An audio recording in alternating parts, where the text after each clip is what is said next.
பரவியே கிடந்த மலைகளும் சாய்ந்து நின்ற பசுமைகளும் அத்தனையும் சேர்த்து ஒரு அழகான சமூகத்தின் புன்னகை. அது ட்ரம்புக்கில மண்ணுக்குள் புதைந்து போன கிராமத்தின் கண்ணீர் கதை. இது அதிக அழகு ஆபத்து என்பார்கள்.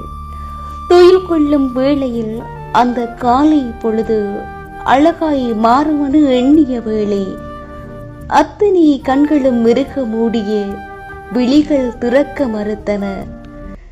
திடீரென ஓர் இரைச்சல், திசை அறியா உள்ளங்கள் பதறியே அம்மாவின் அழுகுரலும் பிள்ளைகளின் கதறலும் மழை நீரென கண்ணீரை சொரிந்தோடியது.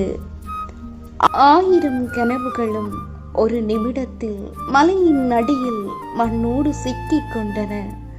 அத்தனை உறவுகளும் மரணம் சொந்தமாகியே மண்ணோடு புதைந்து போனது. அவர்களாய் அழைக்கவில்லை, மண் வாங்கியது அவர்களே. பசுமை கொண்ட மலையது இன்று பாரமாய் துயரமாய் கிடக்கிறது. கைகூப்பி கும்பிட்ட தெய்வங்களும் அவ்நொடியில் கண்ணை இறுக மூடிக்கொண்டன.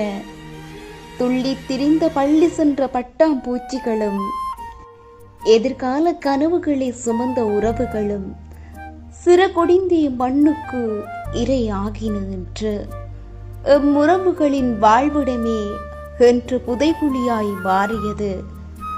உறவுகளை இழந்த சொந்தங்களின் ஒப்பாரியும் ஓயாத அழுகுரலாய் மாறியது. என்று அமைதியாய் நிற்கிறது அவலம் சூழ்ந்த பூமியாய், மண்ணோடு கலந்து போன கனவுகளாய். இறைவனிடம் அமைதி வேண்டுகின்றோம், மீள முடியவில்லை என்று வரை. பரவியே கிடந்த மலைகளும் சாய்ந்து நின்ற பசுமைகளும் அத்தனையும் சேர்த்து ஒரு அழகான சமூகத்தின் புன்னகை. அது ட்ரம்புக்கில மண்ணுக்குள் புதைந்து போன கிராமத்தின் கண்ணீர் கதை. இது அதிக அழகு ஆபத்து என்பார்கள்.